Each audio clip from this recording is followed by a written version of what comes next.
Right பே. So electrostatic பொட்டென்ஷியலோட lecture 9ல நம்ம இருக்கிறோம். இதுல பொட்டென்ஷியல் அண்ட் ஃபீல்டு ஒரு பாடிக்கு பார்க்க போறோம். Solid non conducting sphere. Sir கொஸ்டின்ல சாலிட் நான் கண்டக்டிங்னு ஒரு வார்த்தை கொடுக்கல. ஆனா நாங்க எப்படி அது சாலிட் நான் கண்டக்டிங்னு கண்டுபிடிக்கிறது? சிம்பிள் ஐடியா பே. சர்ஃபேஸ் மேல சார்ஜ் இருந்ததுன்னா அது சாலிட் கண்டக்டிங். சர்ஃபேஸ்க்குள்ளார சார்ஜ் இருந்தா, சர்ஃபேஸுக்குள்ள சார்ஜ் இருந்தா சாலிட் நான் கண்டக்டிங். சர்ஃபேஸ் மேல இருந்தா சாலிட் கண்டக்டிங். ஹாலோவா இருந்தாலும் மேல தான் இருக்கும். ஸ்பெரிக்கல் ஷெல்லா இருந்தாலும் மேல தான் இருக்கும். உள்ளுக்குள்ளார சார்ஜஸ் இருந்துச்சுனாலே அதுக்கு பேரு சாலிட் நான் கண்டக்டிங். இப்போ 2 கொஸ்டின் நம்ம பேச போறோம். சாலிட் நான் கண்டக்டிங்கோட எலக்ட்ரிக் ஃபீல்டு, சாலிட் நான் கண்டக்டிங்கோட எலக்ட்ரிக் பொட்டென்ஷியல். ரைட்டா? கவனமா கத்துக்கலாமா? கம்பேர் பண்ணி கத்து கொடுத்துறேன். இதோட ரேடியஸ் வழக்கம் போல r. இங்க இருந்து அவுட் சைட், ஆன், இன்சைட் 3 கேள்விக்கு நம்ம பதில் சொல்ல போறோம். Case 1 outside. அவுட் சைட்னா என்னங்க சார் அர்த்தம்? r greater than r. அவுட் சைட்னா r greater than r. இந்த டிஸ்டன்ஸ் பாருங்களேன், வெளியில இருக்கா? இந்த டிஸ்டன்ஸ் வெளியில இருக்கு. இந்த டிஸ்டன்ஸ் இங்க இருக்கு r. அப்ப அவுட் சைட்னா வழக்கம் போல ஈக்குவல் டு q/4πε0r². சார் நேத்து ஹாலோவுக்கும் இதே தான் பார்த்தோமே. ஹாலோவுக்கும் இதே தான் பார்த்தோம். ஆமா. ஹாலோவோட அவுட் சைடும் solid conducting R solid non conducting இதோட அவுட் சைடு எல்லாமே ஒண்ணுதான். எப்பவுமே அவுட் சைடுக்கான ஃபார்முலா மாறாது. அப்ப இங்க இருந்து நீங்க தெளிவா கத்துக்க வேண்டியது ஈக்கும் ஆருக்கும் என்ன சார் சம்பந்தம்? Is proportional to 1/r². ரைட்டா பா? இன்னைக்கு செஷன் உங்களுக்கு அவ்வளோ இம்பார்ட்டன்ட்.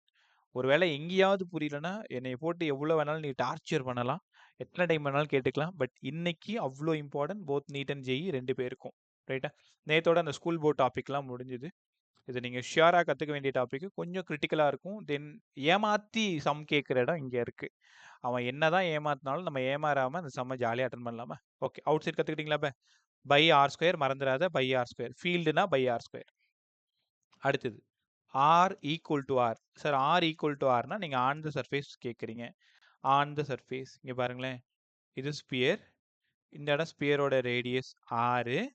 சார்ஜஸ் எல்லாம் உள்ளுக்குள்ளார உட்கார்ந்துருக்கு. எனக்கு கரெக்டாக அந்த சர்ஃபேஸ் மேலே ஃபீல்டு வேணும். இந்த இடத்துல ஃபீல்டு வேணும், இங்கே ஃபீல்டு வேணும். சர்ஃபேஸ் மேலே ஆர் ஈக்குவல் டு ஆர்ன்னு சொன்னதுனால q/4πε0r². இங்கே நீங்கள் ப்ரொபோர்ஷனாலிட்டி எழுதணும்னு அவசியம் இல்லை.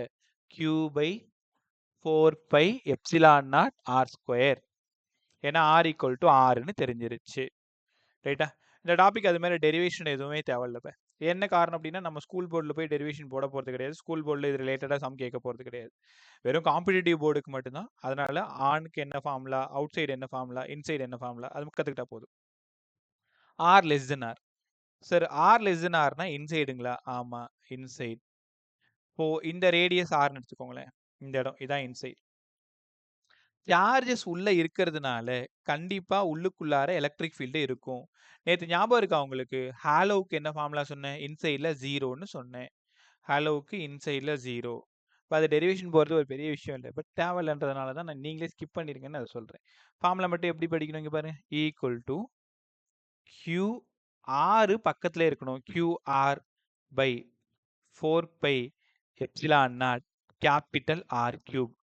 4πε0 கேபிட்டல் R3. அப்ப outside formula, on formula. ஹாலோவுக்கு என்ன படிச்சீங்களோ அதே தான் இங்கேயும் இருக்கும். இன்சைட் மட்டும் ஹாலோவா இருந்தாலும், காதுல வாங்குறியா? ஹாலோவா இருந்தாலும், சாலிட் கண்டக்டிங்கா இருந்தாலும், ஸ்பெரிக்கல் ஷெல்லா இருந்தாலும் இன்சைட்ல ஃபீல்டு 0. ரைட்டா? இது இன்சைட்ல சார்ஜஸ் இருக்கு, அதனால உள்ளுக்குள்ளார ஃபீல்டு இருக்கும். QR by 4πε0 R3.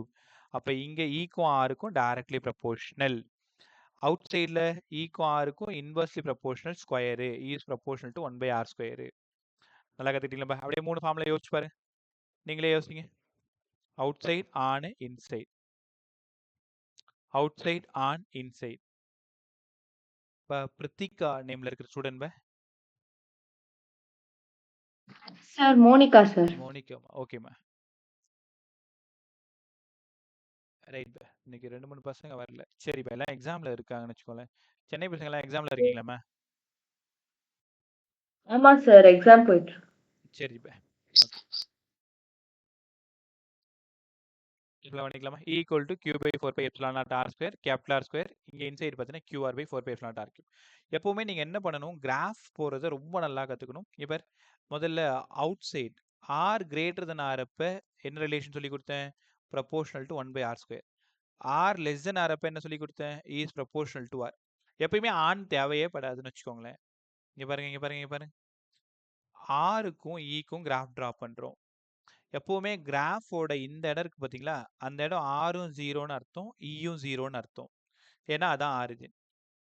இந்த இடம் பாருங்களேன், இதான் surface, R equal to R.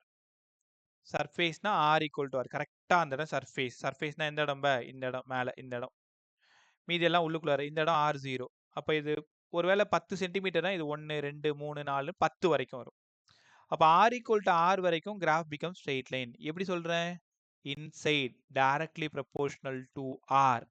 அதுக்கு நேரா ஒரு லைன் டிரா பண்ணிடணும். அவுட் சைட் இப்போ இந்த இடம் ஆர் கிரேட்டர் தன் ஆர். பாருங்க, ரைட்ல ஆர் கிரேட்டர் தன் ஆர், லெஃப்ட்ல ஆர் லெஸ் தன் ஆர், நடுவுல ஆர் ஈக்குவல் டு ஆர். இங்க இன்வெர்ஸ்லி ப்ரொபோர்ஷனல். அப்ப inversely proportional is proportional to 1 by R square. இங்க டைரக்ட்லி ப்ரொபோர்ஷனல் டு ஆர். கத்துக்கிட்டீங்களா? உங்களுக்கு ஒரு ரகசியம் சொல்லவா? எப்பெல்லாம் சாலிட்னு ஒரு கொஷின் வருதோ, சாலிட் கண்டக்டிங்கை தவிர்த்து, இதே மாதிரி ஒட்டுமொத்த பிசிக்ஸ் புக்ல 11th and 12th சேர்த்து 6 கிராஃப் இருக்கு. அந்த 6 கிராஃபும் சாலிட் பாடியோடது தான். ஸ்ட்ரெயிட் லைன் இன்வெர்ஸ்லி ப்ரொபோர்ஷனல் வந்தாலே சாலிட் பாடி தான். Magnetic field due to solid conductor, gravitational due to solid sphere, acceleration due to gravity solid sphere. சாலிட்னு வந்துட்டாலே இது ஆன்சர். ஆனா கவனமா இருக்கணும், சாலிட் கண்டக்டிங்க்கு கிடையாது. Solid non conducting. Solid கண்டக்டிங்கோட graph வேற, நான் கண்டக்டிங்கோட கிராஃப் வேற. சரி, இந்த 2 கொஸ்டின் அப்படி கம்பேர் பண்ணுங்களேன், எங்களுக்கு ஒரு தெளிவு வேணும். இங்க பாருங்க, இந்த பக்கம் ஹாலோ, ஸ்பெரிக்கல் ஷெல்லு, இல்லைன்னா சாலிட் கண்டக்டிங் ஸ்பியர். கண்டக்டிங் மறந்துடாது. இந்த பக்கம் ஒரே பேர் தான், சாலிட் நான் கண்டக்டிங் தான். Solid non conducting. வித்தியாசம் சொல்லவா? சர்ஃபேஸ்ல சார்ஜ் இருந்து இன்சைட்ல ஃபுல்லா ஃப்ரீயா இருந்தா அதுக்கு பேரு hollow, solid sphere, solid conducting, spherical shell, எப்படி வேணாலும் எடுத்துக்கலாம். உள்ளுக்குள்ளார சார்ஜஸ் இருந்தால் சாலிட் நான் கண்டக்டிங். இதோட ரேடியஸ் ஆர் தான், இதோட ரேடியஸ் ஆர் தான். ஃபர்ஸ்ட் கொஸ்டின், அவுட் சைடில் என்ன ஃபார்முலா? வழக்கம் போல K Q by R square. உங்களுக்கு புரியும், கேக்கு பதிலாக 1/4 பை எப்சிலான் நாட் அப்படின்ட்டு. இங்கேயும் அவுட் சைடு என்ன formula? K Q by R square. இப்படி தான் கம்பேர் பண்ணி படிக்கணும். 2 பேருக்குமே அவுட் சைட் சேம் தான். 2 பேருக்குமே on K Q by R square, K Q by R square, ரெண்டும் சேம் தான். ஹாலோவா இருந்தா 0 இன்சைடு, ஏன்னா நோ சார்ஜ், கியூ 0. ஆனா இந்த இடத்துல பாருங்க, K Q R by R cube. Outside என்ன ப்ரொபோர்ஷனாலிட்டி? 1 by R square. இங்க அவுட் சைடு அதே 1 பை ஆர் ஸ்கொயர். இங்க இன்சைடோட ப்ரொபோர்ஷனாலிட்டி டைரக்ட்லி ப்ரொபோர்ஷனல், அங்க இன்சைட்ல 0. ஏன்னா நாளைக்கு ப்ராப்ளம் ப்ராக்டிஸ் பண்ணும் பொழுது இந்த ஐடியா தெரியாத அவனால சம் போட முடியாது. அதே மாதிரி கிராஃப் டிரா பண்ணும் பொழுது ஹாலோவா இருந்தா இங்க மட்டும்தான் இருக்கும், சாலிடா இருந்ததுன்னா ஸ்ட்ரெயிட் லைன், இன்வெர்ஸ்லி ப்ரொபோர்ஷனல். தெளிவா தெரிஞ்சுக்கோங்க, சாலிட்ல தான் குழப்பிப்பீங்க. Solid conducting, solid non conducting, ரைட்டா? இதுக்கு மேல இதுல தப்பே வரக்கூடாது, right? Solid conducting, solid non conducting. இப்போ இந்த சம் உனக்கு எவ்வளவு புரிஞ்சிருக்குன்னு தெரிஞ்சுக்கிறதுக்கு நான் ஒரு கொஸ்டின் கேட்கிறேன், பதில் சொல்ல எல்லாருமே ட்ரை பண்ணுங்க. ஒருவேளை தெரியலையா, கவலைப்படாது, இன்னொரு டைம் கத்துக்கோ. பாரு, radius of the solid non-conducting sphere 10 centimeter. Find the electric field at 12 centimeter and 8 centimeter. 12 சென்டிமீட்டருக்கு நான் E1 எடுத்துக்கிறேன், 8 சென்டிமீட்டருக்கு E2 எடுத்துக்கிறேன். E1க்கு ஃபார்முலா சொல்லுங்க, E2க்கு ஃபார்முலா சொல்லுங்க. சொல்லுங்க பா.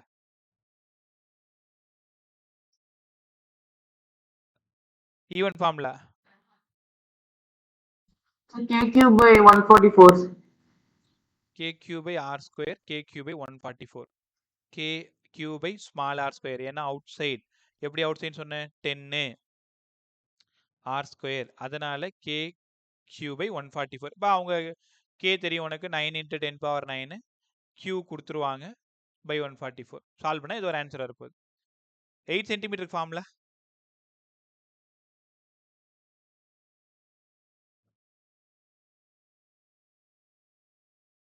So KQ 8 by 1000, sir.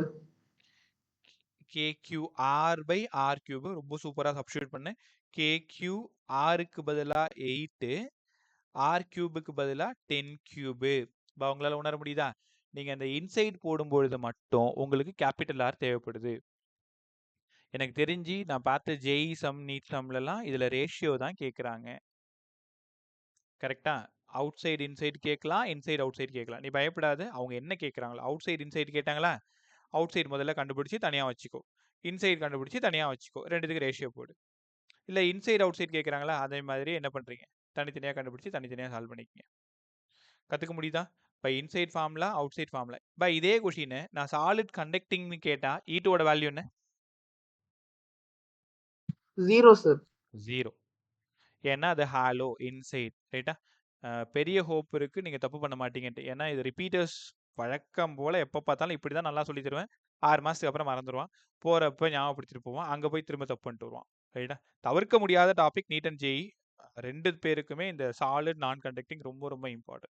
Out சைடா இன்சைடான்றது கேர்ஃபுல்லாக பார்த்துக்கணும். எப்போவுமே இந்த சம் வரும்போது நீங்கள் ரேடியஸை முதல்ல பார்த்துடணும். அதை விட அதிகமாக இருந்தால் அவுட் சைட் ஃபார்முலாவில் சம போடு, கம்மியாக இருந்தால் இன்சைட் ஃபார்முலாவில் சம போடு. Inside formula KQR by R cube. KQR by R cube. கற்றுக்கிட்டீங்களா? ஓகே. இப்போ இதே கொஷினோட பொட்டென்ஷியல் கற்றுக்க போகிறோம். அதுக்கு முன்னாடி நேற்று பார்த்தோம் இல்லையா, அந்த பொட்டென்ஷியலை ஞாபகப்படுத்திட்டு இந்த பொட்டென்ஷியல் போனால் உங்களுக்கு ரொம்ப ஈஸியாக புரியும். இப்போ நான் என்ன பண்ண போகிறேன்னா, ஹாலோ ஸ்பியர் இல்லைன்னா ஸ்பெரிக்கல் ஷெல் இல்லைன்னா சாலிட் கண்டக்டிங் ஸ்பியர். நேற்று பார்த்த கொஷினை டக்குன்னு ஞாபகப்படுத்துகிறேன். இந்த ரேடியஸ் ஆர் வழக்கம் போல். அவுட் சைடு சார்ஜஸ் எல்லாம் சர்ஃபேஸ் மேலே சேர் போட்டு உக்காந்துருக்கு. அப்படின்னா இது என்ன பாடி? இது பார்த்தது அவங்க இந்த ஹாலோ ஸ்பெரிக்கல் ஷீல்ட் சாலிட் கண்டக்டிங்லாம் உன்ட்ட சொல்ல மாட்டாங்க. சார்ஜஸ் எங்கே லொக்கேட் ஆகிருக்குன்றதை வச்சு தான் இது நீங்கள் என்ன கொஷின்ன்றதை நீங்கள் ஐடென்டிஃபை பண்ணணும். சர்ஃபேஸ் மேலே சார்ஜஸ் உட்காந்துருந்தா சாலிட் கண்டக்டிங், உள்ளுக்குள்ளார ஹாலோ. அவுட் சைட் பொட்டென்ஷியல் எவ்வளோ சார்? நேற்று என்ன ஃபார்முலா கற்றுக் கொடுத்த பொட்டென்ஷியலுக்கு? KQ by R. On the surface KQ by capital R.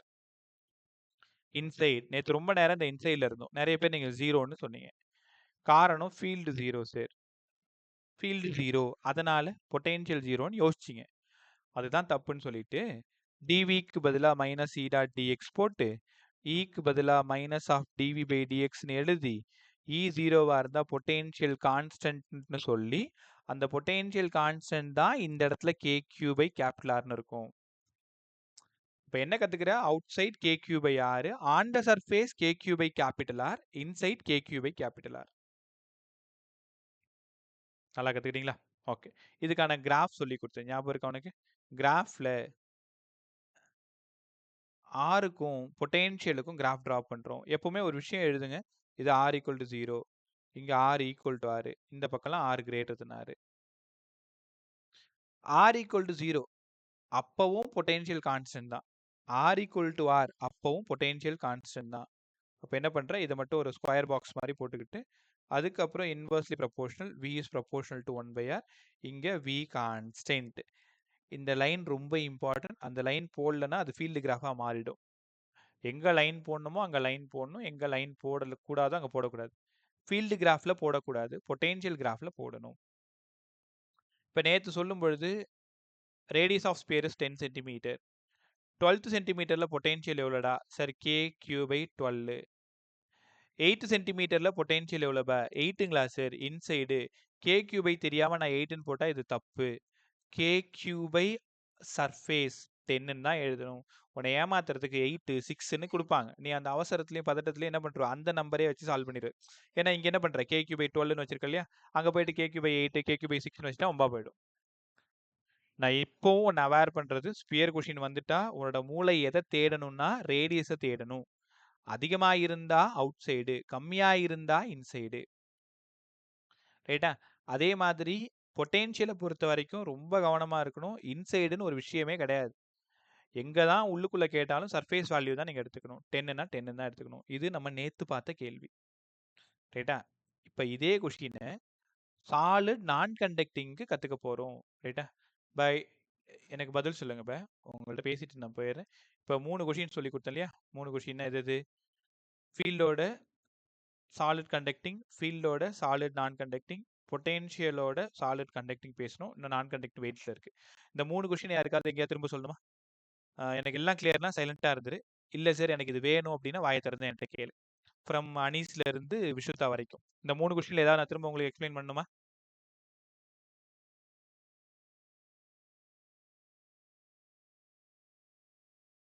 Right பா. ஸோ எல்லாருக்கும் கத்துக்கிட்டீங்கன்னு ஒரு பெரிய ஹோப் எனக்கு கிடைச்சிச்சு. அப்படியே சாலிட் நான் கண்டக்டிங் போயிடுமா? ஒரு டைம் சொல்லி தரேன். புரியுதான்னு பாரு. 2வது டைம் சொல்லி தரேன். புரிஞ்சிச்சுன்னா நம்ம விட்டுடலாம். இல்லன்னா வாய திறந்து கேட்டுக்கோ. ஏன்னா இதுக்கு தான் காசு குடுக்குறேன். காசு குடுக்குறதுன்றது மட்டும் இல்ல பா. நேர்மையா அவ்ளோ நல்லா கத்துக்கணும்.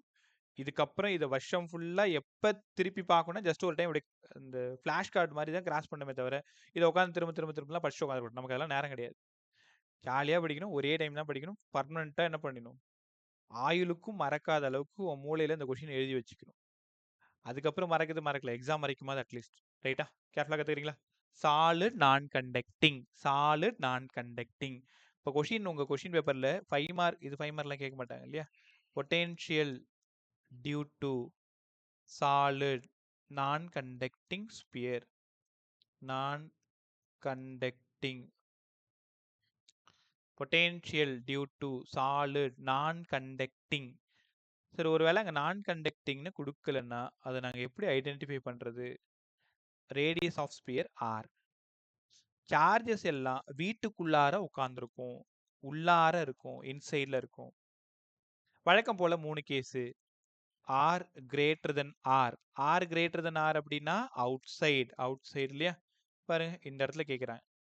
இப்போ வழக்கம் போல பொட்டென்ஷியல் ஒன்று KQ பை ஸ்மால் ஆர்னு எழுது. ஏன்னா இந்த டிஸ்டன்ஸ் ஸ்மால் ஆர். இந்த ஆரை விட இந்த ஆர் பெருசா இருக்கு. இல்லைன்னா Q by 4 by epsilon naught R. எப்பவுமே இந்த ப்ரொபோர்ஷனாலிட்டி கத்துக்கிட்டீங்கன்னா பிசிக்ஸ் உனக்கு ரொம்ப ஈஸியா போயிடும். அவங்க பேர் தெரியணும், ப்ரொபோர்ஷனாலிட்டி தெரியும். K எப்படி மாறாது, கான்ஸ்டன்ட். Q ஒரு டைம் கொடுத்துட்டீங்கன்னா மாறாது. அப்ப அங்க யார் தான் சேஞ்ச் ஆகுவா? டிஸ்டன்ஸு. பக்கத்துல கேட்கலாம், தூரமா கேட்கலாம், இன்னும் போயிட்டே இருக்கலாம். அப்போ இந்த டிஸ்டன்ஸை பொறுத்து தான் இங்க பொட்டென்ஷியல் மாறப்போகுது. டிஸ்டன்ஸை பொறுத்து தான் பொட்டென்ஷியல் மாறப்போகுது. கத்துக்கிட்டீங்களா? V is proportional to 1/r. சரி, எங்களுக்கு அவுட் சைடு நல்லா புரிஞ்சிருச்சு. இது அப்படியே சாலிட் கண்டக்டிங்க்கு என்ன சொல்லி கொடுத்தோமோ அதே மாதிரி தான் இது இருக்கு. பிரச்சனை இல்லை.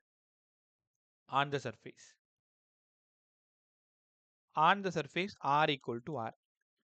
நீங்க ஒரு விஷயம் கவனிச்சிருப்பீங்க. இந்த 4 கொஷின்ல 2 ஹெட்டிங் வந்து சேமா தான் இருக்கும். இன்சைட் மட்டும் தான் மாறும். அப்ப R equal to R, V equal to KQ by R, KQ by R. கத்துக்கிட்டீங்களா? இது on the surface R equal to R. Inside. இங்கே தான் ரொம்ப கேர்ஃபுல்லாக கற்றுக்கணும். ஒருவேளை நீங்கள் கிராவிடேஷன் படிச்சிருந்தீங்கன்னா நானே சொல்லி கொடுத்துருந்துருப்பேன். வேற புது பசங்களுக்கு தெரியலன்னா இப்போ கற்றுக்கோங்க. இப்போ இந்த ரேடியஸ் ஆர். சார் இன்சைட்னா எந்த இடம்? இந்த இடம் உள்ளார. எங்கே வேணாலும் கேட்கலாம். இங்கே கேட்கலாம், இங்கே கேட்கலாம், எங்கே வேணாலும் கேட்கலாம். R less than R. யாருக்கா ஐடியா இருக்கப்ப? இதுக்கு முன்னாடி எங்கேயாவது படிச்சிருக்கீங்களா? இல்லை gravitational potential inside conducting sphere, சரி இன்சைட் சாலிட் ஸ்பியர் இங்கே படிச்ச ஞாபகம் இருக்கா? இதுக்கு முன்னாடி எதாவது எங்கேயாவது பார்த்துருக்கீங்களா?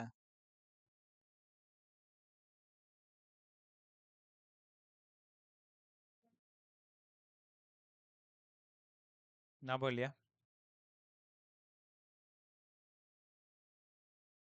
ரைட், நான் சொல்லவா? இன்சைட் இந்த ஃபார்முலா எப்படி ஞாபகம் வச்சுக்கணும்னு சொல்லி தரேன். ஒரு 4, 5 டைம் எழுதுறேன். அப்படியே பக்கத்துல ஒரு பேப்பர் இருந்ததுன்னா சும்மா நான் எழுத ஒரு 4, 5 டைம் எழுதி பார்த்துக்கோ. Inside sir V equal to எப்பயுமே பொட்டென்ஷியல் KQன்னு தான் ஸ்டார்ட் ஆகும்ல, KQ.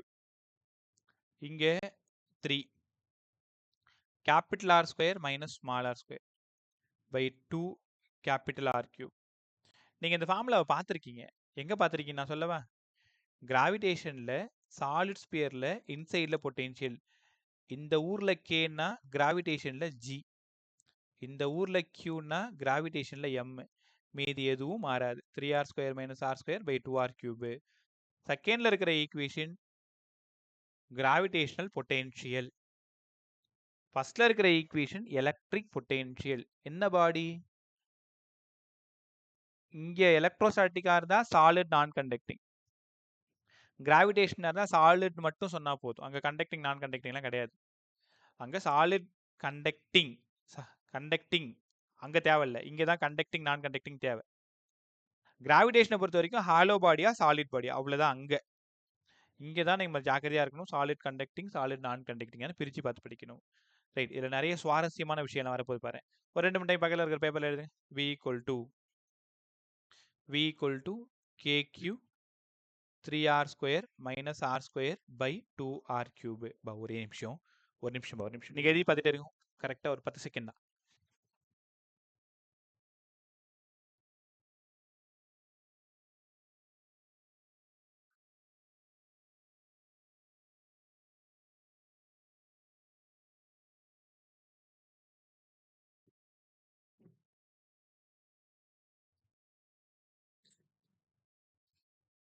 ரைட், ஸ்டார்ட் பண்ணுவோமா? So V equal to KQ 3r square minus r square by 2r cube. திரும்ப ஒரு டைம் எழுதுறேன். V equal to KQ 3r square minus r square by 2r cube. Okay, எனக்கு நான் கேட்குற கேள்விக்கு பதில் சொல்லுங்க. கரெக்டா சென்டர்ல எவ்வளோடா பொட்டென்ஷியல்னு கேட்குறேன். சென்டர்ல எவ்வளோ பொட்டென்ஷியல் கேட்டு உங்ககிட்டயே நான் ஃபார்முலாவும் கொடுத்துட்டேன். KQ 3r square minus r square by 2r cube. இந்த ஃபார்முலாவில் என்ன பண்ணுவீங்க? சென்டர்ல பொட்டென்ஷியல் கேட்டிருக்கேன். அப்ப இந்த ஃபார்முலாவில் யாரோ ஒரு ஆளை நீங்க ஜீரோன்னு கொடுக்கணும். யார் இது? ஸ்மால் ஆர் ஸ்கொயர் ஜீரோவா sir? Small R square zero ஆயிடுச்சுன்னா அப்ப மீதி என்ன ஆகும்னு சொல்லி பார்க்கும். KQ 3r square by 2r கியூப்ல 2r கியூப் சால்வ் பண்ணீங்கன்னா V equal to 3 by 2 by r sir. KQ by R. கரெக்டா? 3 by 2. இந்த 3 by 2 மட்டும் வெளில எடுத்துருங்க. 3 by 2 வெளில எடுத்துருங்க. KQ இங்க இருக்கு, R இங்க இருக்கு. இதை எங்கேயாவது பார்த்து ஞாபகம் இருக்கா? சார் சர்ஃபேஸ்ல பொட்டன்ஷியலோட வேல்யூ. சர்ஃபேஸ்ல பொட்டென்ஷியல். அப்ப என்ன புரிஞ்சுக்கிறீங்க? சென்டர்ல பொட்டென்ஷியல் வேணும்னா 3 by 2 times of surface potential. ஒரு சிம்பிளான கொஸ்டின். இது நீங்க கத்துக்கிட்டீங்கன்னா ஒரு 10 செகண்ட்குள்ள அந்த ஆன்சர் வச்சிடலாம். Surface potential 10 volt for solid non conducting. Centre potential எவ்வளோ? 15 வோல்ட் சார். எப்படி சார் 15 வோல்ட்னு சொன்னீங்க? 3 by 2 times of into surface. Solve பண்ணீங்கன்னா 15 வோல்ட். அப்போ தங்கங்களா நல்லா கத்துக்கோங்க. சென்டருக்கும் சர்ஃபேஸுக்குமான ரிலேஷன் ஒழுங்கா படியுது. இதெல்லாம் உன்னோட நேரத்தை அவ்வளோ மிச்சப்படுத்தும். Centre potential equal to 3 by 2 times of surface potential. கத்துக்கிட்டீங்களா? அடுத்தது சரி, இது அப்படியே இருக்கட்டும். மறுபடியும் நம்ம ஒரு டைம் ஃபார்முலா எழுதுவோமா? V ஈக்குவல் டு KQன்னு ஆரம்பிச்சுக்கணும். 3r square minus r square by 2r cube. இப்போ திரும்ப உங்கள்கிட்ட ஒரு கேள்வி, ஜாலியாக சொல்லுங்க. இந்த ஆருக்கு பதிலா நான் கேபிட்டல் ஆர் சப்ஸ்டியூட் பண்ணா என்ன அர்த்தம்? எங்க பொட்டென்ஷியல் கேட்குறேன்? On surface. On surface. சரி, சப்ஸ்டியூட் பண்ணி என்ன வருதுன்னு சொல்லு. 3r square minus r square by 2r cube. இதுக்கப்புறம் என்ன ஆகும்? KQ 3r square minus r square 2r square by 2r cube. 2r square 2 ஒரு ஸ்கொயர் முடிஞ்சிடும். ஃபைனலா பாரு, நீ என்ன சொன்னியோ அதே வந்துருச்சு பாரு, KQ பை R. நான் ஸ்கூல்ல இல்லைன்னா பெரிய பெரிய இன்ஸ்டியூட்ல போவாங்க பசங்க, ஒரு 200 பேர் உட்காந்துருப்போம்னு வச்சுக்கோங்க ஒரே ஹாலில். அந்த டைம்ல இந்த கிளாஸ் எடுக்கும் பொழுது பல்பு வாங்கியிருக்கிறாரு இந்த பசங்கள்கிட்ட. பல்புனா நம்ம ஏதாவது ஒன்று தெரியலன்னா சிரிக்க ஆரம்பிச்சிருது, பின்னாடி போய் ஓட்ட ஆரம்பிச்சு வச்சுக்க. அப்போ இருந்த பசங்க, நீங்களாம் நல்ல பசங்க. அப்போ கொஞ்சம் 26, 27 அந்த ஏஜில் இருக்கும்போது அப்போ தான் கேரியரை ஸ்டார்ட் பண்ணும்பொழுது எனக்கு அப்படியே ரொம்ப பயமாக இருக்கும். அந்த 200 பேரை பார்த்து எப்படா இவனை முடிவு நம்ம கிளாஸ் எடுக்க போகிறோம் அப்படின்ட்டு கத்துவானுங்க, சத்தம் போடுவாங்க. சப்ஜெக்டில் ஸ்ட்ராங்காக இருந்தோம்னா நம்ம போய் அப்படியே கெத்தா நின்றுட்டு என்ன வேணாலும் கேட்டுக்க அப்படின்னு சொல்லிடலாம். அப்போ படிக்கக்கூடிய காலகட்டம். நான் என்ன பண்ணுவேன், ராத்திரி 12, 1 வரைக்கும் இங்கேயே ஒரு 10, 15 டைம் எழுதி பார்த்துருவேன். செவுத்த பார்த்து சொல்லினே இருப்பேன் ராத்திரி ஃபுல்லாக. அப்படி நாளைக்கு போய் இதெல்லாம் சொல்ல போகிறேன், இதெல்லாம் சொல்ல போகிறேன். அந்த 3 வருஷம் தூக்கத்துலேயும் ஃபிசிக்ஸ் தான் ஓடிட்டு இருக்கும், முழிச்சிட்டு இருந்தாலும் ஃபிசிக்ஸ் தான் ஓடிட்டு இருக்கும். அது ஒரு ஒரு மாதிரி மோசமாக அந்த 3 வருஷம் போயிடுச்சுன்னு வச்சுக்கோயேன். அப்போ இந்த ஃபார்முலாவை நம்ம கரெக்டாக எழுதுறோமான்னு அந்த போர்டில் எனக்கு தெரியல. எங்கேயோ ஸ்கொயரோ இது அப்படியே எழுதிட்டேன், எங்கேயோ ஸ்கொயர் கியூப் மிஸ் பண்ணிட்டேன்னு வச்சுக்கோங்களேன். அப்போ அது சரியா தப்பான்னு செக் பண்ணிட்டு இருக்கிறதுக்கு என்கிட்ட இருக்கிற ஒரே ஆயுதம் ஆர் ஈக்குவல் டு ஆர்னு கொடுத்து பார்க்கறது தான். ஆர் ஈக்குவல் டு ஆர்னு கொடுத்து பார்த்து சர்ஃபேஸ் பொட்டென்ஷியல் வந்துடுச்சுன்னா நான் இந்த ஈக்குவேஷன் ரைட்டாக எழுதியிருக்கேன் அந்த மாதிரி ஞாபகம் வச்சுட்டு போனது. பட் கரெக்டாக எழுதிட்டேன். KQ 3r² - r² / 2r³ எதுக்கு ரொம்ப நேரமாக இதை உங்ககிட்ட சொல்லிட்டு இருக்கேன்னா, இது ஒரு வேளை எக்ஸாமா இல்லை இந்த கொஷின் இந்த ஃபார்முலா எனக்கு ரைட்டாக இருக்குது தப்பாக இருக்குன்னு ரொம்ப கன்ஃபியூஷன் கண்டிப்பாக வரும். ஏன்னா 11th and 12th 1500 ஃபார்முலா மண்டைக்குள்ளார இருக்கும் எக்ஸாம் அன்னைக்கு. திரும்ப நீங்கள் ரீகலெக்ட் பண்ணி எடுக்கும்பொழுது ஸ்கொயர் கியூப்ல எங்கேயாவது கண்டிப்பாக மிஸ் ஆகும். நீ என்ன தரவாக இருந்தாலும் மிஸ் ஆகும். அப்போ நம்ம செக் பண்ணுறதுக்கு நமக்கு ஒரு ஐடியா வேணும். நம்ம ஏதாவது ஒன்று சப்ஸ்டியூட் பண்ணி பார்த்தா இந்த ஆன்சர் வந்தால் இந்த ஃபார்முலா ரைட்டு. இப்போ ஆருக்கு பதிலாக ஆர்னு கொடுத்து பார்த்தா V = KQ/R. அப்போ நம்ம கரெக்டாக தான் எழுதியிருக்கோம். அதுக்காக சொல்கிறது ரைட்டா. சரி இதெல்லாம் ஓகே. எங்களுக்கு கிராஃப் சொல்லி கொடுங்க. இந்த கிராஃப் ரொம்ப சூப்பராக இருக்கும் பாருங்களேன். இதுக்கு பதிலாக GM போட்டிங்கன்னா அப்படியே கிராவிடேஷனல் பொட்டென்ஷியல். நான் திரும்ப 11th ஜூலைக்கு அப்புறம் உங்களுக்கு எல்லாருக்கும் இன்னொரு டைம் 11th ஃபாஸ்ட்டாக சொல்லித்தரேன். அதுக்கப்புறம் செப்டம்பருக்கு அப்புறம் மறுபடியும் ஒரு டைம் 12th ஃபாஸ்ட்டாக சொல்லித்தரேன். எனக்கு கிராஷ் எப்போ ஒரு டைம் 11th ஒரு டைம் 12th சூப்பராக நீங்கள் கற்றுக்கலாம். 3 டைம் 12th 2 டைம் 11th இந்த வருஷம் நீங்கள் முடியறதுக்குள்ளார. ஃபர்ஸ்ட் டைம்ன்றதுனால கொஞ்சம் பொறுமையாக போயிட்டுருக்கோம், வேறு ஒன்றும் இல்லை. பாரு அடுத்தது இதோட கிராஃப் பாரு. கிராஃப் போகிறதுக்கு முன்னாடி ரிலேஷனை எடுத்து பக்கத்தில் வச்சுக்கணும். ஆருக்கும் விக்கும் கிராஃப் ட்ரா பண்ணுறோம். ஆர் லெஸ் தென் ஆராக இருக்கும் பொழுது என்ன சொல்லி கொடுத்தேன், ஆர் லெஸ் தென் ஆர்னா இன்சைடு தானே. இன்சைடாக இருந்தால் KQ 3r² - r² / 2r³. R greater than ஆராக இருக்கும் பொழுது KQ/r. ஆர் ஈக்குவல் டு ஆராக இருக்கும் பொழுது KQ/R. இப்போ நான் என்ன பண்ணுறேன், இந்த இடத்துல ஆர் ஈக்குவல் டு ஆர்னு எழுதிக்குவா, இந்த இடம் ஆர் கிரேட்டர் தென் ஆர் எழுதிக்குவா. அப்போ இந்த இடம் பார்த்தாலே தெரிஞ்சு போச்சு. V = இந்த இடம் KQ/R. R = 0வா இருக்கும் பொழுது 3/2 டைம்ஸ் ஆஃப் சர்ஃபேஸ். ஞாபகப்படுத்தி பாருங்க, இதான் சர்ஃபேஸ். 3/2னா என்ன பார்த்தோம், 1.5 டைம்.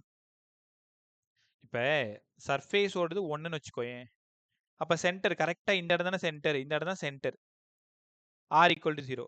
அப்போ அதை விட 0.5 அதிகமாக இருக்கணும். அப்போ இந்த இடத்துல இருக்கும். புரியுதா உங்களுக்கு நான் சொல்கிறது? 0.5 இன்னும் அதிகமாக இருக்கும். இப்போ அந்த கிராஃபு இப்படி வந்து அதுக்கப்புறம் அவுட் சைட் இப்படி போகும். இங்கே V is proportional to 1/R. ரைட்டா. எழுதி முடிச்சதுக்கப்புறம் இதை டாட்டர் லைனாக மாற்றிக்கோங்க. இது கோடு கிடையாது. டாட்டர் லைனாக மாற்றிட்டிங்கன்னா அதுக்கு நேராக சர்ஃபேஸ் இருக்குன்னு காமிக்கணும். இதே கிராஃபை தலைகீழ போட்டிங்கன்னா கிராவிடேஷன். ஏன்னா கிராவிடேஷனில் எந்த கிராஃபும் நேராக நிற்காது. காரணம் நெகட்டிவ் சைன் இருக்கும். அதனால தலைகீழ போடணும். ரைட்டா. சரி இப்போ நல்லா கற்றுக்கிட்டீங்களா? கிராஃப் எல்லாமே சூப்பராக கற்றுக்கிட்டீங்களா? இப்போ நான் 4 கிராஃப் போடுறேன். எந்த பாடி என்ன கிராஃப், அதாவது சார் இது வந்து ஃபீல்டு கிராஃபு இந்த பாடியோடது, இந்த கிராஃப் வந்து பொட்டென்ஷியல் கிராஃபு இந்த பாடியோடது. கண்டுபிடிக்கிறீங்களா? கண்டுபிடிச்சிங்கன்னா அப்படி ஜாலியாக பொட்டென்ஷியல் எனர்ஜி போயிடலாம். உங்களுக்கு எல்லாம் புரிஞ்சிச்சுன்னு அர்த்தம். அதேமாதிரி 4 ஃபார்முலா எழுதுறேன். இது எந்த ஃபார்முலா, அவுட் சைடா இன்சைடா ஆனா எல்லாத்தையும் ரெடியாக சொல்கிறீங்களா? பார்த்துருவோமா? ஃபஸ்ட்டு கிராஃப் செக் பண்ணிடுவோம்.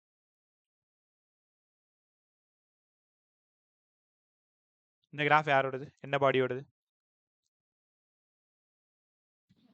Electric field, இல்ல sir, potential of solid non conducting sphere sir. Potential of solid conducting. நீங்கள் யோசிச்சது அவங்க சொன்னது ஒன்றா இருக்கா? Potential of solid conducting. ஏய் மற்ற எல்லாம் ரைட்டாக யோசிச்சியா? ரைட், குட் பே. இதுக்கப்புறம் நீ பதில் சொல்லாது. ஓகே. சொல்லி முடிச்சவங்க உங்கள் ஆப்ஷன் முடிஞ்சு போச்சு, அவ்வளோதான். நீ அடுத்த கொஸ்டின் கேட்கும்பொழுது மற்றவங்க சொல்ல ட்ரை பண்ணுங்க.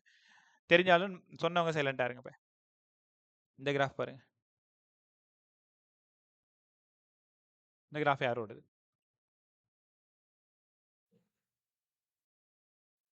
Electric field of sphere conducting, sir. Electric field conducting ஸ்பியரோடது, இல்லைனா ஹாலோ ஸ்பியரோடது, இல்லைனா ஸ்பெரிக்கல் ஷெல்லோடது. ரைட் பே, நீங்களும் சூப்பராக சொன்னீங்க. ஆருக்கும் ஈக்கும் நம்ம கிராஃப் ட்ரா பண்ணியிருக்கோம். அடுத்தது வேற யாராவது சொல்லுங்க. இந்த கிராஃப் யார்?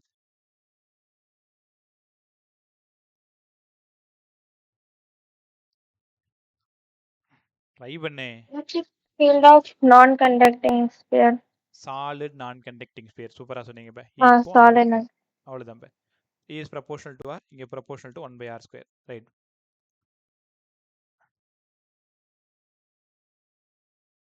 இந்த கிராஃப் யாரோடது?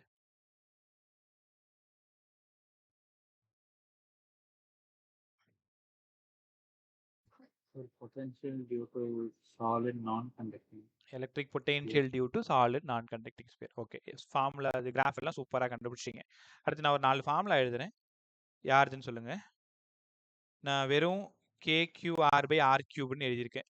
இந்த பக்கம் ER VN நான் சொல்லலை. KQ by R ஸ்கொயர்னு எழுதியிருக்கேன். KQ by Rன்னு எழுதியிருக்கேன். KQ by கேபிட்டல் R ஸ்கொயர்னு எழுதியிருக்கேன். KQ by கேபிட்டல் Rன்னு எழுதியிருக்கேன். என்ன வேணாலும் யார் வேணாலும் சொல்லலாம். நான் நம்பர் கொடுத்துறேன். 1 2 3 4 5 6 ஈக்குவல் டு 0. இது 6. ஃபர்ஸ்ட் கிராஃப் யாரோடது? ஃபர்ஸ்ட் ஃபார்முலா யாரோடது? Sir, electric field inside solid non-conducting, sir. Right by, சூப்பராக சொல்லிட்டீங்க. By electric field due to solid non conducting inside formula sir. அது வரைக்கும் ரொம்ப நல்லா சொல்லிட்டீங்க. Right by. 2ஆம் நம்பர் கொஸ்டின்.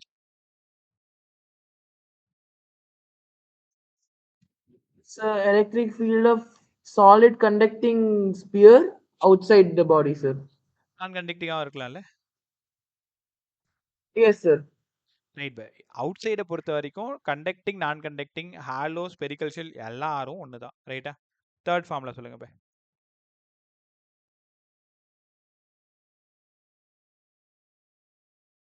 வாயத்தர உன்கிட்ட தான் கேட்குறேன். Third formula.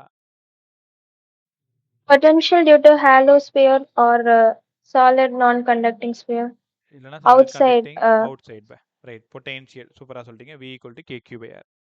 KQ by capital R யார்? 5ஆம் நம்பர் ஃபார்முலா யார்?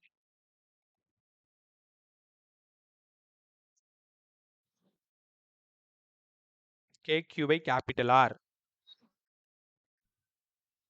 So non-conducting sphere at surface. நான் கண்டக்டிங்கோட சர்ஃபேஸ் Potential. யாரு? பொட்டென்ஷியல். இது வந்து நான் கண்டக்டிங் ஸ்பியராகவும் இருக்கலாம், கண்டக்டிங் ஸ்பியராகவும் இருக்கலாம், ஹாலோவாகவும் இருக்கலாம், ஸ்பெரிக்கல் ஷெல்லாகவும் இருக்கலாம். நான் திரும்பவும் சொல்கிறேன், அவுட் சைடு ஆனை பற்றி கவலைப்படாது. எந்த பாடி வேணாலும் நீங்கள் எடுத்துக்கலாம். ரெண்டும் மாறவே மாறாது. இது சொல்லுங்க இப்போ. KQ by capital R square. இது யாரு? எனக்கு தெரிய வேண்டியது ஃபீல்டா பொட்டென்ஷியலா?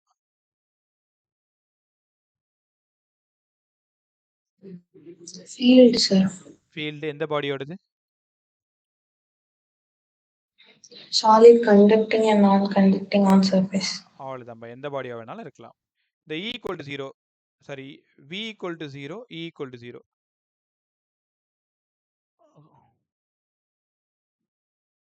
V கூட விட்டுரு. இது V ஈக்குவல் டு 0ன்னு ஏதாவது பார்த்து நம்ம எங்கே பொட்டென்ஷியல் 0 ஆகலாம்? இன்ஃபினிட்டியில் மட்டும்தான் பொட்டென்ஷியல் 0 Infinity. ஆகும். அவ்வளோதான். இன்ஃபினிட்டியில் மட்டும்தான் பொட்டென்ஷியல் 0 ஆகுமே தவிர வேற எங்கேயுமே பொட்டென்ஷியல் 0 ஆகுது. E 0ன்னா இது எந்த பாடியோடது? எந்த இடத்தோடது?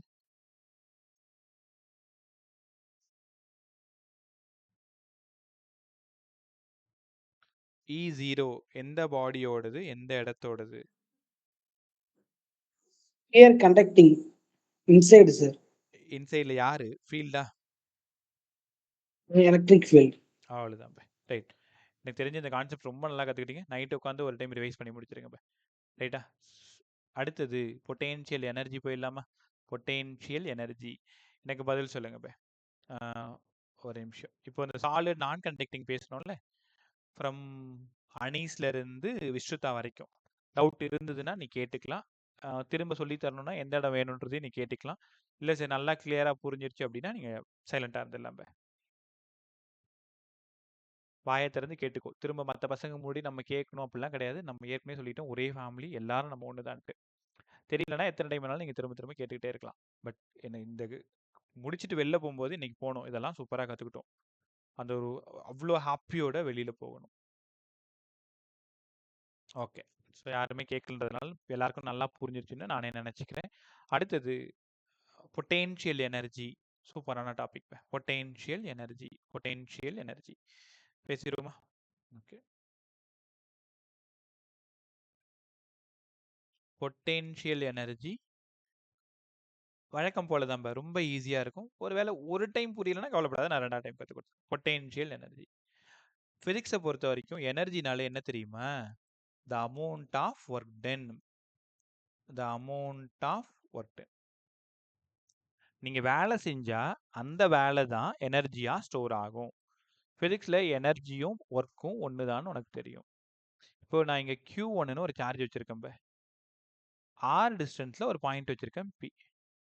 அப்போ Q2ன்ற சார்ஜ் இன்ஃபினிட்டியில் வாழ்ந்துகிட்டு இருக்கு.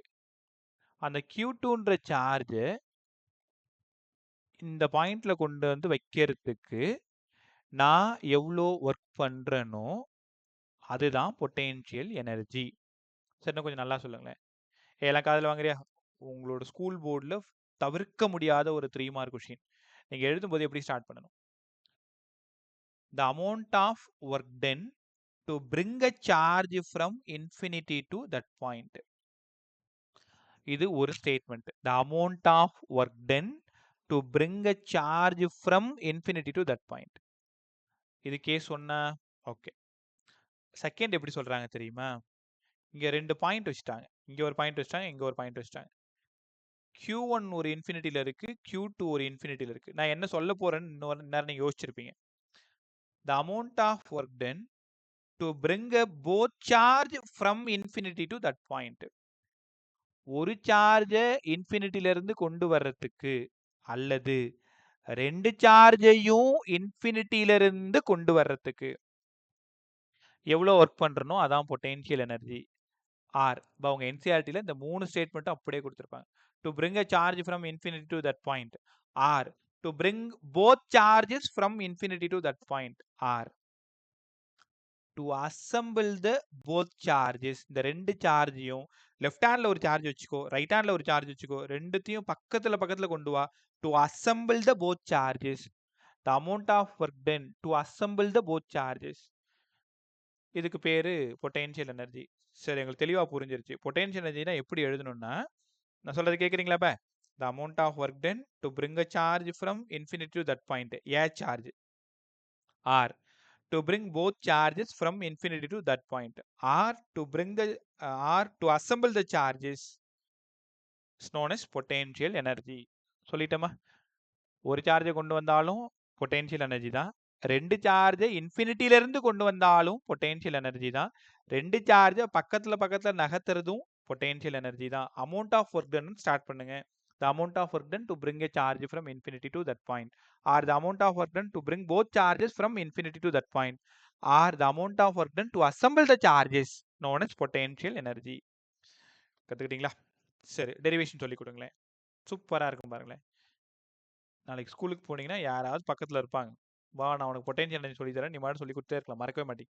இது Q1 R டிஸ்டன்ஸ்ல ஒரு பாயிண்ட். இங்க எவ்வளவு potential? Q1 by 4 pi epsilon naught R. இப்பதான் படிச்சீங்க potential due to point charge. இந்த பிளஸ் Q1 ஆல இந்த பாயிண்ட்ல பொட்டென்ஷியல். நேத்து படிச்சீங்க V க்கு பதிலா W by Q. W க்கு பதிலா V into Q. யாரை கொண்டு வந்தீங்க? Q2 இன்ஃபினிட்டில இருந்து இங்க கொண்டு வரீங்க. அப்ப W க்கு பதிலா V into Q2. V க்கு என்ன தெரியும்? Q1 by 4 pi epsilon naught R. இங்க யார் இருக்கா? Q2. அப்ப ஃபைனலா நீங்க தேடி வந்தது W இந்த நிமிஷத்துல இருந்து U-வா மாறிடுச்சு. என்ன செய்யுது? ஏன் அது U-வா மாறிச்சு? amount of work done stored as a energy. இவ்வளோ நேரம் அது ஒர்க்கா இருந்தது, இப்பதான் அது பொட்டென்ஷியல் எனர்ஜியா மாறுது. எல்லாரும் சூப்பரா படிங்க பார்க்கும். பொட்டென்ஷியல் எனர்ஜியோட ஈக்குவேஷன் கத்துக்கிட்டீங்க. Q1 Q2 by 4 pi epsilon naught R. Q1 Q2 by 4 pi epsilon naught R. Potential energy due to point charges. நல்லா கத்துக்கணும். டியூ டு டைபோல்னு ஒன்று இருக்கு. மைனஸ் பி காஸ்டிட்டான்னு சொல்லி கொடுத்தனே. லாஸ்ட் கிளாஸ்ல சொல்லி கொடுத்தேன். டார்க் கொஷின்ல மைனஸ் பி காஸ்டிட்டா. இதுவும் பொட்டென்ஷியல் எனர்ஜி தான், இதுவும் பொட்டென்ஷியல் எனர்ஜி தான், தப்பு பண்ணக்கூடாது. அது potential energy due to dipole, இது potential energy due to point charges. Q1 Q2 by 4 pi epsilon naught R. Formula படிச்சிங்களா? இப்போ உங்களுக்கு நான் 3 கொஷின் சொல்லி தர போறேன். அந்த 3 ப்ராப்ளம் யாரெல்லாம் எப்படி சால்வ் பண்றீங்கன்னு பார்த்துருவோமா? 3 ப்ராப்ளம் சால்வ் பண்ணிட்டு நீங்க போயிடலாம் இப்ப. அதுக்கே 10-15 மினிட்ஸ் ஆகிடும். இங்க பாருங்க. ஃபர்ஸ்ட் உங்களுக்கு ஒரு டெஸ்ட். என்னங்க சார் டெஸ்ட்? Q1 ஒரு சார்ஜ், Q2 ஒரு சார்ஜ், Q3 ஒரு சார்ஜ். எல்லா டிஸ்டன்ஸும் ஈக்குவலேட்டர்ன்றதுனால சேமா இருக்கு. இந்த சிஸ்டத்தோட டோட்டல் பொட்டென்ஷியல் எனர்ஜி எழுதணும். ஃபைண்ட் தி டோட்டல் பொட்டென்ஷியல் எனர்ஜி. ஃபைண்ட் தி டோட்டல் பொட்டென்ஷியல் எனர்ஜி கேட்குறேன் உங்ககிட்ட. முதல்ல இங்க எத்தனை பேர் இருக்குன்னு கண்டுபிடிங்க. இப்போ இந்த ட்ரையாங்கிள் எத்தனை பேர் இருக்கு?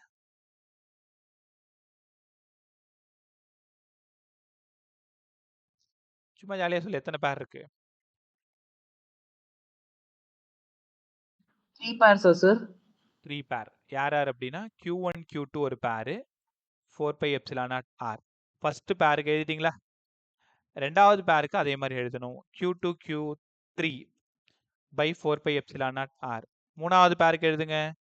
Q3 Q1 by 4 pi epsilon naught R.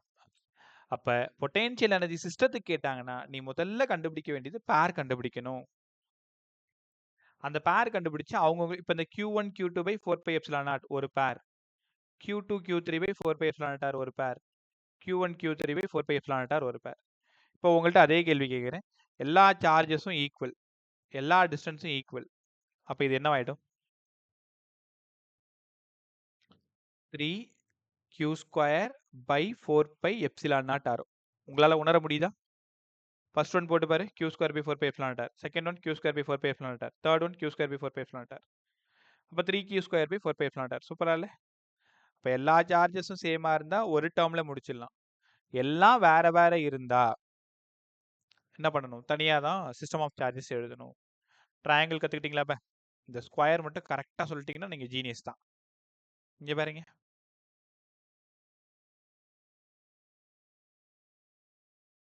ஒரு square Q1 Q2 Q3 Q4 4 charges, எல்லா டிஸ்டன்ஸும் R R R R. முதல்ல பேர் சொல்லுங்க பா. எத்தனை பேர் இருக்கு? 4, sir. 4 பேரா? 6 pairs, sir. 6 பேரா?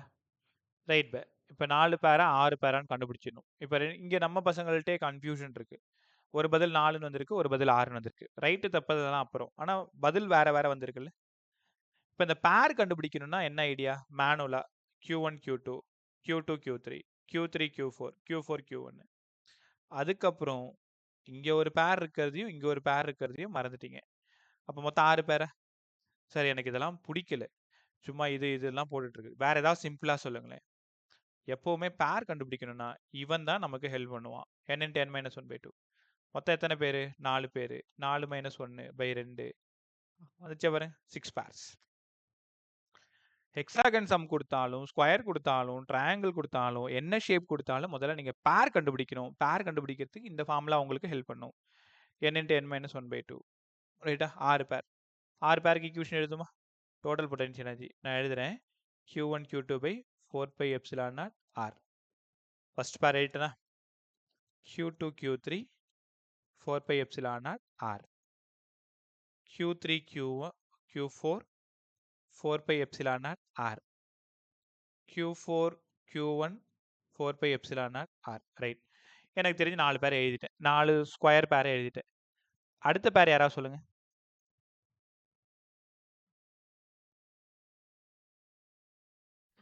Q1 Q3 by 4 pi epsilon naught R ஆரா? into root 2, sir. அவ்வளவுதான். எங்கடா root R root 2, sir. Root 2R. ரைட்டா? பை ஏன்னு தெரியுதா உங்களுக்கு? இந்த டிஸ்டன்ஸ் எடுத்துக்கணும். தெரியாம அங்க ஆறுன்னு போட்டுறக்கூடாது. அதனாலதான் உங்களையே சொல்ல சொன்னது. தப்பு பண்ணா சரி பண்ணிக்கலாமேன்ட்டு. பட் நீங்க ரொம்ப சரியா சொல்லிட்டீங்க. ரூட் 2R அந்த டிஸ்டன்ஸ் எடுத்துக்கணும். அடுத்தது Q2 Q4 by 4 pi epsilon naught root 2R. சூப்பரா? இப்ப இந்த மாதிரி தான் பொட்டென்ஷியல் எனர்ஜி ஈக்குவேஷன் எழுதணும். நல்லா கத்துக்கிட்டீங்களா? இப்ப ரொம்ப முக்கியமான விஷயம் இங்க பாரு. எல்லா சார்ஜும் சேம், எல்லா டிஸ்டன்ஸும் ஈக்குவல். இது என்ன சார் ஆகும்? நான் சொல்லவா? இந்த இடம் 4q square by 4 pi epsilon naught R. இந்த இடம் 2q²/4πε0√2r. உங்களால உணர முடியுதா? 1 2 3 4 4 பேரும் ஈக்குவல். டினாமினேட்டர் டிஸ்டன்ஸும் ஈக்குவல். r. இங்க பார்த்தீங்கன்னா 2 பேருக்கு டினாமினேட்டர் டிஸ்டன்ஸ் ஈக்குவல். இப்படி தான் எழுதணும். இதெல்லாம் அப்படியே கேட்பாங்க. ஒரு சிஸ்டம் கொடுத்துட்டு find the total potential energy system of சார்ஜஸ்னு கேட்பாங்க. ரைட்டா? இந்த சம் எல்லாத்தையும் உங்களுக்கு நாளைக்கு சூப்பரா சொல்லித்தரேன்.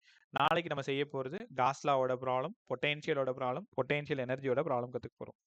ஏன்னா கெப்பாசிட்டன்ஸ் போகல. கெப்பாசிட்டன்ஸ் போனா நாளைக்கு அப்படியே பாதி நின்னுட்டு இருக்கும். அப்புறம் அடுத்த வாரம் வர வரைக்கும் கெப்பாசிட்டன்ஸ் வச்சிட்டு இருக்கணும். இப்ப நம்ம என்ன பண்ணிடலாம்னா, நாளைக்கு வரும்பொழுது உங்களோட வேலை காஸ் லாவை ஃபுல்லா ரிவைஸ் பண்ணிட்டு வா. பொட்டன்ஷியல் ஃபுல்லா ரிவைஸ் பண்ணிட்டு வா. பொட்டன்ஷியல் எனர்ஜி இப்ப பேசினது.